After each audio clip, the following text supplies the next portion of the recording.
కుల రాజకీయాలు ఉన్నాయి, మత రాజకీయాలు ఉన్నాయి అని మనం మాట్లాడుకుంటున్నాం. అదే రాజ్యాంగం గనక ప్రజలందరికీ అర్థమైతే ఈ రోజు ఈ అవసరం లేదు. ఈ రోజు ఏసీఎఫ్ పడుతున్నటువంటి ఈ కష్టాలు పడకుండా ఓన్లీ డెవలప్మెంట్ గురించి మాత్రమే మనం మాట్లాడుకునే వాళ్ళం. కానీ జరిగిన అన్యాయాల గురించి మాట్లాడుకుంటున్నామంటే ప్రజలకు రాజ్యాంగం అర్థం కాలేదు అని స్పష్టంగా అర్థం అవుతుందండి. ఒక చిన్న విషయం, కన్న తల్లి కన్న బిడ్డకు జన్మనిస్తుంది బ్రతకమని, కానీ ఆ జన్మని ఎలా సార్థకత చేసుకోవాలి, ఎలా బ్రతకాలి, అదే విధంగా ఎలా బ్రతకకూడదో నేర్పేదే రాజ్యాంగం అని చెప్పేసి నా గట్టి నమ్మకం అండి. అదే విధంగా ఈ రోజు మన దేశంలో కనుక చూసినట్లయితే కుల మత రాజకీయాలు మాత్రమే పరిపాలన చేస్తున్నాయి. అదే రాజ్యాంగం గురించి ప్రజలకు తెలిస్తే రాజ్యాంగం పరిపాలన చేస్తుందని గట్టి నమ్మకం అండి. రాజ్యాంగంలో ప్రియాంబుల్లో చాలా చక్కగా రాశారు. అందులో ఎక్కడ మనకి న్యాయం జరగట్లేదు. ఆ న్యాయం కనుక జరగాలి అంటే, ప్రియాంబుల్ ప్రకారం పరిపాలన జరగాలి అంటే ఖచ్చితంగా రాజ్యాంగం అందరికి తెలిసి ఉండాల్సిందేనండి. రాజ్యాంగంలో ప్రియాంబుల్ ఎంత ముఖ్యమైనదో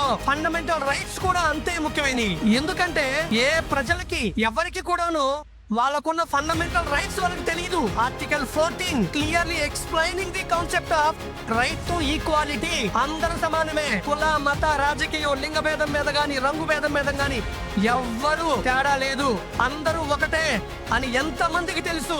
చాలా మందికి తెలియదండి రూరల్ ఏరియాలో. అలాంటి వాళ్ళకు కూడా మనం రాజ్యాంగాన్ని తెలిసేటట్టు చేస్తే, రాజ్యాంగం నాకు అందరూ సమానమే అని హక్కు ఇచ్చింది, నువ్వెవరి అడగడానికి నన్ను, నేను కూడా సమానమే, ధనికుడు పేదవాడు అనే తేడా లేదు అని చెప్పేసి ప్రతి ఒక్కళ్ళకి అర్థం అవుతుంది.